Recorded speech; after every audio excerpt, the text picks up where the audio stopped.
Now I welcome Dr. Avni Kepiskandar for delivering a talk. As you know, she's the lead faculty in Astromims Cortical, who's doing a wonderful job there. And she's doing a lot of scans that is on OBGs. And she knows what's the importance of early scan, and she will let you know the safety measures also now. I invite her, Dr. Avni, to the platform. Thank you so much, to give a lecture. Thank you so much, ma'am. Yeah. So we heard Riju sir's talk. It was all about, it's all about foresight and how we can think in the future and how we can predict the safety of what the radiologist can play the role in the safety, the future. So it's something with a lot of vision. But there are many things that is there in the present and we are not aware, or we don't know where we stand. That unfortunately happens because when we are doing our work, we do not understand some of the basics which are important.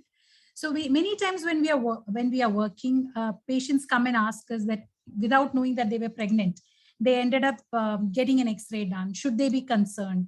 Should they be worried if they should be terminating that pregnancy? Is it safe to continue with the pregnancy? And many such questions we come across very often. But unfortunately, because we are not able to give them an authentic answer, that question in their mind, the dilemma in their mind continues. So if we need to know what we have to tell them, we need to be aware of what is right and what is wrong, what is mandated and what is not. So this is just a very superficial overview of the entire where does radiology stand in pregnancy? And it's a very superficial, very basic talk, but hopefully it will clarify a lot of doubts. So like ma'am said, I will be talking about safety of radiological imaging during pregnancy. This is an X-ray which we don't normally see these days. In earlier days, yes, you would see something like this, but this is something, if you see now, this would how we or the patient would be, because we would be immediately concerned about what this radiation has made an effect on the fetus, whether any changes has occurred, whether it has caused any damage, would that be a medical legal issue, will it affect the safety of the pregnancy, and a lot more questions. So rather than being concerned, we need to know how to tackle it. So there are methods of knowing exactly where you are or what is to be done, and that is what we are going to see now. So imaging has become such an important part of the normal medicine practice these days that we are doing it left and right. All the imaging modalities are being done, but we don't have just X-rays that we need to be concerned. There's X-rays, ultrasound, CT, MRI. There's a wide variety of imaging modalities that we have at our beck and call now, and we use it very widely. But just because a lady is pregnant, she should not be told not to undergo any imaging because it's not safe. And at the same time, we should not overuse it and make an unwanted exposure to the pregnancy and the fetus also. So we should be the ones who are able to judge and tell if it is really, the clinician should be able to tell us if it is really indicated. And we should be able to judge and tell them and give them the path as to what is the best way that we can help them out, the least amount of exposure, how much safe it would be, and help them in the decision making. That is where our role comes in. So like I told, we have a lot of imaging modalities that are available. Out of that, the commonest one is ultrasound. We all know ultrasound is very rampantly being used for pregnancy. Ideally, we have 4 scans, but now with a lot of complications and extra care being taken, we have a lot more number of scans being done. So there have been theoretical evidences about theoretical speculations about there being thermal damage that can occur. But all the machines, especially the latest machines, have been made in a way that the hardware, especially the Doppler part of the ultrasound, rather than the B mode imaging, the Doppler part is the one which generates more of heat. And these days, the technology is so advanced that the machines have been made that the obstetric settings is different from what the settings is for the rest of the things. So the Doppler settings and the heat that is generated for maybe a peripheral vascular imaging that you're doing and the Doppler settings for a fetal imaging is very different. So it is made in a way that it's going to cause the least thermal damage to the fetus. And with a lot of studies and a lot of observations that have been made, it has been found that though there had been a concern regarding it, it is not really causing any damage to the mother or the fetus. And that is why we are safely able to continue with multiple scans, and it is still safe because even the machines are being calibrated in the similar manner. Next is the MRI. MRI, again, we know it is not having any ionizing radiation. It is concerning a magnetic field. So that is one advantage. But the next thing that was concerning, again, there was a lot of speculations about it, was whether it is causing any thermal damage or whether it is causing any acoustic damage. Because all those people who have undergone an MRI or who are working there are aware that MRI can be very noisy. So will this cause any damage to the fetus? So again, this thing had a lot of studies, and a lot of studies were undertaken, and it was found that the thermal damage is maximal at the skin level. So because it is, the baby is, like we can see in this image itself, the baby is inside in the uterus, and the earlier part of the pregnancy and all, the baby is a bit more inside because the uterus is not so big. So the thermal damage normally wouldn't occur in a pregnant lady. It does not occur. In fact, in the later trimesters, for the placenta location, for adherent placenta, for fetal anomalies, it is being used, the MRI is being used quite often these days. So there is no damage because of heating. Next comes the acoustic noise. Acoustic noise, again, there was a lot of speculations regarding if there is any damage that will be caused because of the noise that is generated. But again, a lot of studies was done. It was found that the fetus is able to perceive the noise, but it is not enough to cause a damage to the fetus. So even then, what people do locally is they pad up the pregnant lady who is undergoing the imaging just to be extra sure, but it is found to be not causing any acoustic damage to the fetus. So we have got over that also. But then the next concerning thing is, what if this lady needs a contrast? That is a point of concern, because gadolinium is not found to be safe in a pregnancy, because it can cross over to the placenta, it can go into the amniotic fluid, the fetus consumes it, it stays in the fetal circulation. So we do not know how far it's going to stay in the fetal circulation.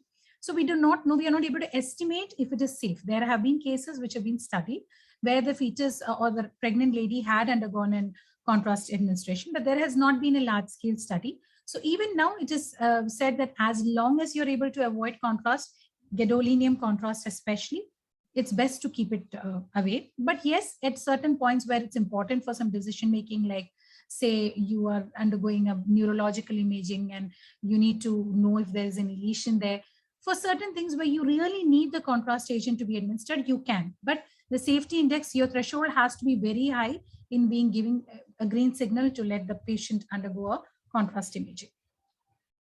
Then coming to computed tomography, I'm going in the reverse order because I want to spend maximal time on the X-rays. So again, computed tomography, I'm not touching on much because X-rays and CT basically fall into the same bracket. They both are undergoing ionizing, are having ionizing radiation. Just the amount of radiation in CT is higher compared to the X-ray. So I'll actually be talking about it as a single bracket. CT, though, the first thing that comes in our mind is that no, CT is not allowed.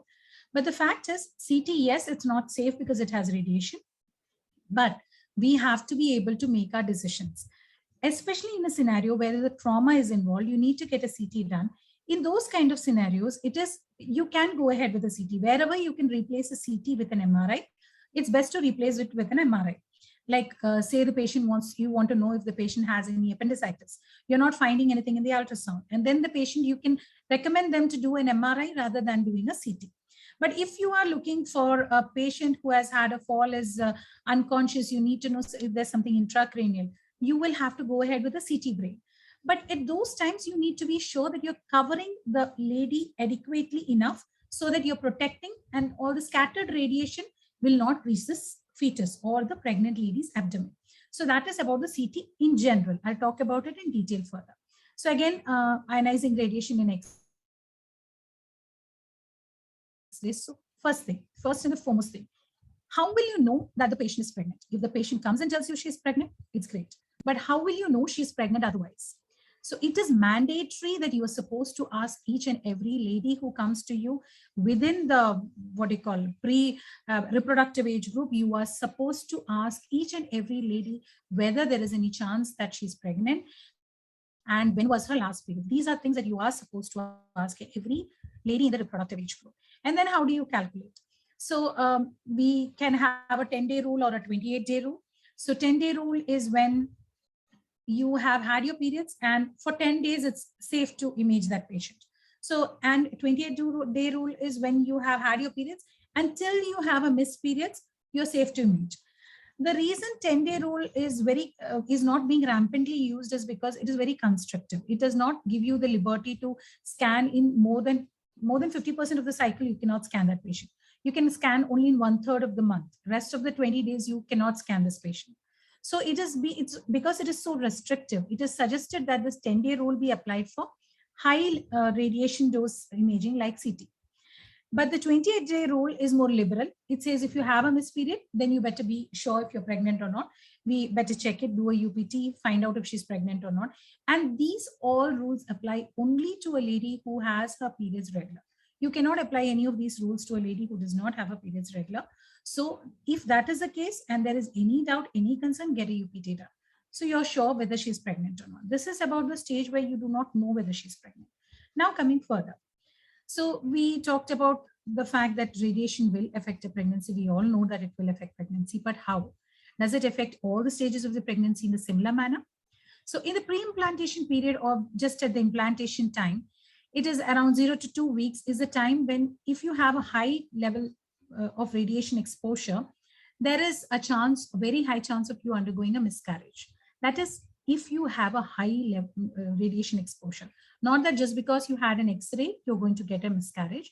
If you have a high exposure to radiation, you will get a miscarriage. There are chances that you may get a miscarriage. 2 to 8 weeks is the time when maximal organogenesis is occurring. And we know that when there's organogenesis, those cells are very actively dividing, multiplying. So those cells are very sensitive. And that is why you have maximal chance of developing malformations at this time. So this maximal dysplasia occurs at this time. So 2 to 8 weeks of the pregnancy is the most sensitive part. Then comes the 8 to 15 weeks part. At this time, a very high level of radiation exposure leads to a higher chance of developing mental retardation. And further from that, there is a chance of developing growth retardation, and there is a chance of there being carcinogenesis in the future after the child is delivered.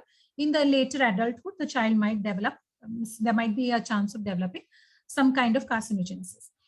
So unfortunately, the thing that we have to notice, 2 to 8 weeks is the most sensitive part. 2 to 8 weeks is where you're getting maximal damage. And unfortunately, this is the period when most of the ladies are not aware that they are pregnant. So it is not just the ladies, it is our responsibility also to be vigilant enough to be able to pick up these patients. We have to be able to identify, we have to actively ask these patients if they are pregnant, lead them into, knowing or helping us out in determining if they're pregnant or not. And the threshold dose that is suggested is 0.1 gray. 0.1 gray is actually 100 micrograys. And I'll show you the reference ranges further, so you will understand what it really means, this value. So 0.1 gray is the cutoff I said. So basically it means it's 100 milligray. So basic recommendation in just in an elaborate sense is the threshold is 100 milligray. So under 100 milligray, you should not think of terminating the pregnancy. Above 100 milligray, the patient might develop some CNS abnormality. The most commonest abnormality that you end up seeing is CNS abnormalities. So above 100 milligray, there is a chance of developing CNS abnormalities, microcephaly, or mental retardation, things like that. So this is where you will get a rough idea about what this radiation dose that I was talking about means. So when we are having a chest PA, which is the commonest investigation that we undergo, if we are having a chest PA view, the fetal dose, the dose that the fetus is going to incur is only less than 0.01 milligray. And the threshold that we have set is 100 milligray. So you can imagine the difference of amount, it's such a huge difference. It is nowhere near the, the threshold limit that is suggested. So it is not going to cause any fetal damage. Based on a lot of studies that have been done, this is not going to cause any fetal damage. But to be able to tell the patient, many times we get patients who say that they have undergone an X-ray and they come to us. But to be able to tell this to them, when you give them these values, when you tell them authentically that, this is where you stand, this is where you don't have anything to worry. When you are able to tell them for sure, then they also get a confidence in continuing the pregnancy, because finally, at the end of it, it is the parents' decision whether to continue with it or not. It is their decision after they know all the pros and cons. But for that, we should be able to tell them the pros. We should be able to tell them what are their chances of having a healthy baby. So this is the rest of the imaging, the common imaging. You can leave out the nuclear medicine, because most of us are dealing with the radiological imaging. In that, we are even you look at it, the CT pelvis, which is the highest, that also has a fetal dose of only 25 milligray, and our cutout threshold value is 100 milligray. So even with the CT pelvis, we have reached nowhere near the threshold limit. So that is what we need to be knowing. Even though we have undergone a CT, even though the patient has undergone a CT abdomen, we are actually nowhere near this threshold limit. So we should not deny the patient an imaging just because she's pregnant. If it is clinically indicated, if it is required, she has had a trauma, we are suspecting a solid organ injury, just because she's pregnant, we should not deny it.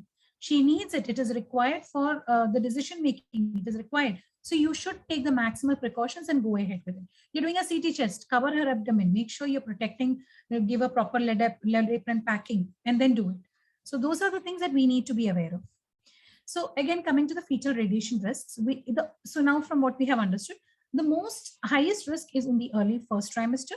And as the time goes by, the risk keeps reducing. So again, how do we determine what is the risk? So for that, we already saw the most important parameter is we need to know what is the conceptus age. For that, how do we do? You scan the patient, you know for sure what is the age of the conceptus. It might be 5 weeks, it might be 13 weeks, it can be 22 weeks. For you to get the conceptus age, you have your ultrasound, you have their reports, so you know what is the age of conception. Now coming, what is the estimated conceptus dose? For that is where your role comes in. Here is where you have a lot of references available online also. There are textbooks available which give you the reference ranges. You can always refer and check and see if this study was done, then what is the conceptus dose incurred. So based on this much and this much is the conceptus dose that is incurred, is it safe to let this pregnancy continue or not? And most there is all the imaging modalities that we are undergoing do not cross the threshold dose limit in any way. That is the basic fact finally which we are reaching to. So this is again basically what I told earlier. 0 to 2 weeks, 2 to 8 weeks, you have a higher chance of getting a miscarriage in the earlier part. Then you get the chances of developing more of anomalies, and then you get more of intellectual disabilities or CNS abnormalities, and even carcinogenesis in the future. And again, you can see everywhere our threshold is towards 100 milligray. This is again a list of various studies that is being done. There's a very low dose examination. So head and neck CT and all should not be said no to at all, because that is something which a trauma patient needs. So you go ahead with it. Mammography, yes, it can wait. You do not need to do it in an emergency. Those things are things that can wait. The things that can wait can be kept for waiting, but the things that are required for the clinical decision making should not be denied to the patient.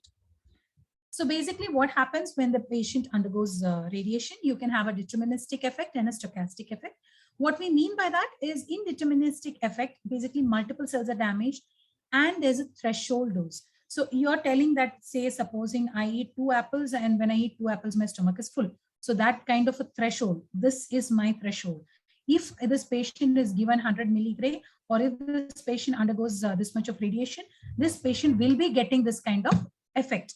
But stochastic effect is something opposite. Stochastic effect says that there is no radiation dose. The radiation dose is not there, but the more the chance that the patient is undergoing the radiation, the more the chances are that there is a abnormality that will occur in that baby. So in deterministic effects, what are the effects that come under the deterministic effects? So there is a threshold. You have crossed that threshold. Because you have crossed that threshold, there's a high chance of miscarriage. There is a high chance of fetal demise. There is a high chance of developing anomalies. There is a high chance of growth restriction. But what do you mean by stochastic effect?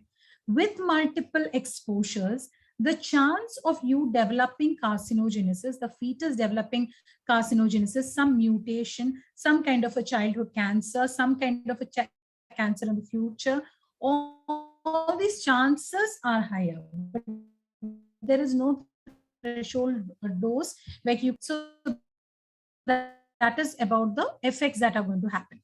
So again, this is the same thing. Deterministic effect has a cutoff of 100, and stochastic is basically mutations and carcinogenesis. So the fetal absorbed dose that is suggested is basically 5 rads, and whichever modality that we see, the highest that we are seeing is CT abdomen and pelvis. Even those diagnostic procedures will not exceed this particular dose. So for that, just a reference values, this is just a reference value. So if you take the fetal dose of absorbed dose of 5 rad, so then you have, this is the radiation dose that is incurred by 2 views of chest X-ray, that is 0.00007. And you will need 71,429, like so many X-rays to be able to cross your threshold dose. Or if you're going for a CT scan chest, you are having only less than 0.1 rad, and you will need more than 50 CT chests to be able to reach the threshold dose. So you can see that the amount of, we have a lot of hype around the radiation, so much of hype around the radiation that we automatically tell them don't do it because it's not safe. Or you have done it, so you have chances that you're going to get some abnormality, so terminate the pregnancy. Or else we just give a open bracket to the patient that, you have undergone radiation, so there's chances of having abnormality. And the patient is left indecisive whether, they have to continue or they cannot. You leave the decision entirely. It should be able to give them figures. You should be able to tell them where they stand exactly. Definitely, it is not necessary in medicine. Nothing is necessary. It is not necessary that a rule is followed. But if you give them figures, you can tell them where they stand and what is the possibility of them having a healthy or safe pregnancy. So in case you need to go ahead with imaging in a pregnant lady, what do you do further? You need to make sure you're covering them adequately, especially the abdomen and pelvis. If that is not the area of concern, it has to be covered. And the next thing that you need to be doing is make sure to avoid any further medical legal issues. You just get an informed consent. It's not a mandatory requirement, but it is for the safety. Keep an informed consent with you, saying that you have informed them the chances of or the risk because of the radiation, and keep it with you. So this was about what with the patients. So if there's a pregnant worker, again, there is a tendency that a pregnant worker should not be allowed to work. If she is pregnant, she should not be working in a radiology department, but that is not how it is. The cutout dose that is suggested for the pregnant worker, after she has told you that she's pregnant, the cutout dose that we suggest, the threshold, the maximum amount of dose that she's permitted to incur during the entire part of a pregnancy is 1 millisievert. So we should only be sure that we are monitoring it. And she should not be allowed to go into a zone which has open radiation. So she can work in X-ray, she can work in CT, because they are always behind protection. They are never directly exposed. But she should not be allowed to go into a cath lab or into where a place a C-arm is being used or a fluoroscopy is used. These are the places where they should not be working. Rest of the places, it is safe for them to continue working, except that the dose should be monitored and it should not cross this particular limit. Then there is a lot of concern about the gonads being exposed and then this causing a future problems. When the gonads are exposed, there is a chance of sterility developing, infertility developing, but it is not really shown to cause any future carcinogenesis or malformation in the future children. Then this is something very important. Abortion counseling, just because they have undergone radiation, it does not warrant an abortion. If it is less than 100 milligray, it is not justified to even suggest an abortion.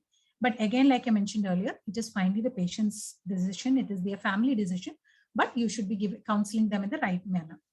So to conclude it, basically, there's a lot of hype around it, but there is no way we actually cross the threshold dose. So there's a lot of difference between the threshold dose and what we really incur. So there's a lot of hype around it. We need to be able to clear the hype. So what is recommended ultrasound and MRI safe? Gadolinium, you need to think twice before doing it. And X-ray and CT, yes, you need to be careful. You have to judge if it is required, only then go ahead. But if it is required, you can go ahead, because it is not that just having an exposure is going to give them any anomalies or cause them any complications, and it does not warrant an abortion. So you should be sure you assess how much radiation they have got and make sure that you have protected them adequately.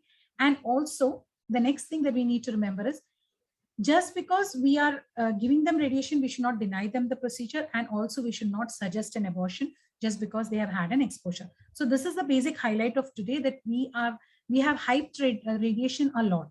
Radiation is there, but there is a limit which we should know and we should be aware.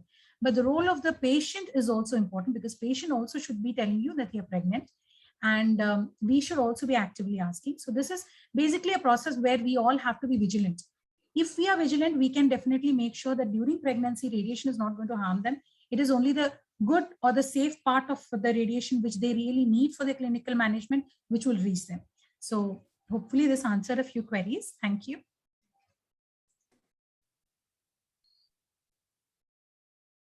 Oh, ma'am, I'm done with my talk, ma'am. Yeah. That's really, really good. All the images also was wonderful.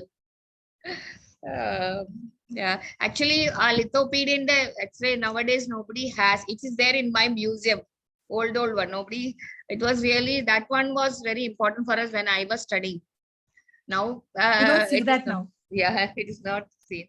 Anyhow, the risk of radiation is very important, but it's mainly for our faculties or other radiographers who are in this field. Otherwise, I don't think so many of them will be exposed. Unknowingly, if they come for an X-ray or something, only they will get exposed. Otherwise, when we do the ultrasound, many times patients come saying that I'm getting a scan done only because I didn't know that I was pregnant. I underwent I had an X-ray.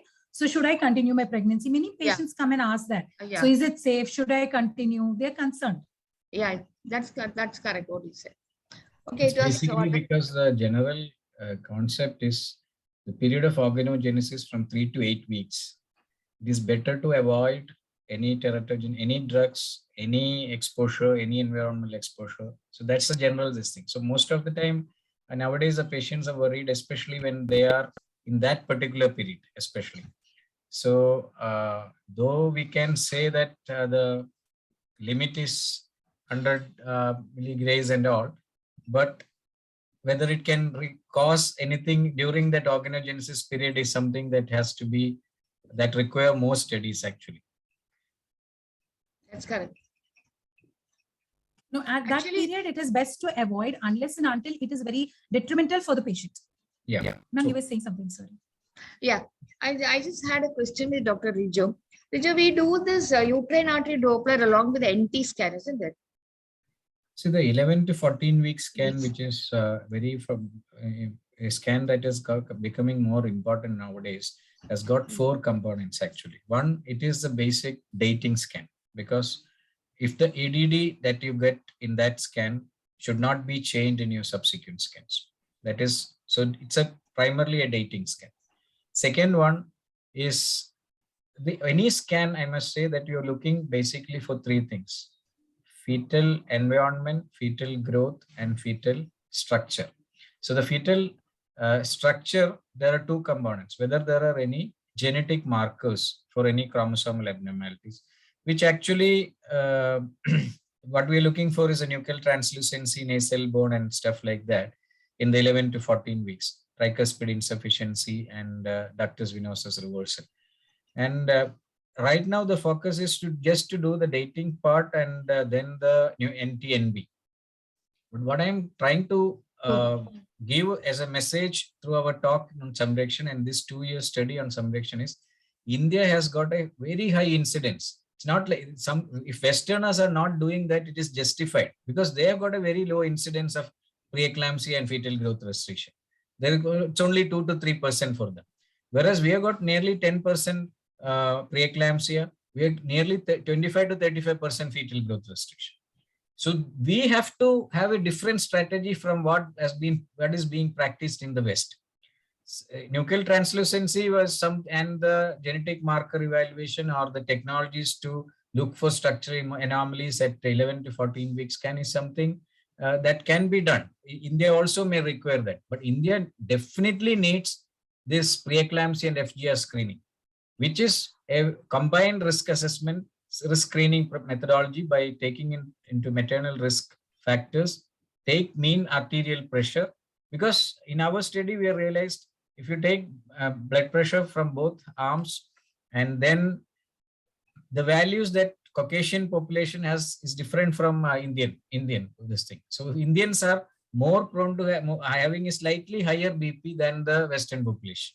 Yeah, so all these things contribute to. So it has to be in the 11 to 14 week scan, apart from a dating scan, apart from looking for NTNB or the nuchal genetic evaluation, preeclampsia and FGR screening has to be made an integral part. And the 4th part is structural anomaly evaluation. Looking for the major structural anomaly evaluation, if you may be able to pick it up if you got if your mission has got good resolution and if you are using both transabdominal and transvaginal approaches. So these are the four. You're looking for the structure, you're looking for genetic markers, you're doing a dating scan, but never forget Pre-Eclampsia and Fgr screening, which is still not a practice in India because we are just following what the West has told us. In several studies, they told you do the NT and this thing. We are all doing NT and NT. But how many babies how many babies we have got as Down syndrome or this thing, or how many babies are going to die out of these things? 10 times more babies are going to die because of preeclampsia and fetal growth restriction. This is the whole crux of subduction. What we are trying to say, it has to be an India-specific focus. We have to look at the ground realities in India, and we have to modify our practice accordingly rather than just aping the West. What I wanted to tell is that we usually look at the uterine artery at the 11 to 14 weeks. What I'm saying is that when they come for dating, why can't you look at the uterine artery and have an idea of it? Dating Is means early. Early. When they come for dating scan, that is early pregnancy. Why wait for 11 weeks? No, 11 weeks is the time where this placentation. Yeah. So it's not very easy for you to detect it at that stage. Obviously, we may get some can higher we value. have a study that is 8 weeks and 11 weeks uterine artery? We can do, I think, just to find out whether early scan will help. If there's a history. Early scan, you may have a lot of false positive cases. That also can be there. Yeah. Okay. Thank you so much. I take this opportunity on behalf of Kerala IRIA to thank our fantastic speakers, Dr. Rijo Matthew and Dr. Avni Skandan, who made this day wonderful, because both the talks were really useful for all, because we should, all of us know. And now when we do ultrasound scan, just we'll remember, oh, Dr. Rijo said this, Dr. Avni said this for the protection, at least for samrakshan, we will be doing this. It was really very wonderful. And now it should be in our motto that we have to make this compulsory. So it will go routinely when we do that. So I really felt happy hearing this talk. So I thank both of them for giving such a wonderful talk. And I also thank Dr. Ramesh, who is the program coordinator, who is all behind this, making this session wonderful. I thank Dr. Soumya, our Jonomed, giving us a good platform with good connection, with no interruption. And I also thank the listeners who were patiently listening to the talk. So have a wonderful day and good night to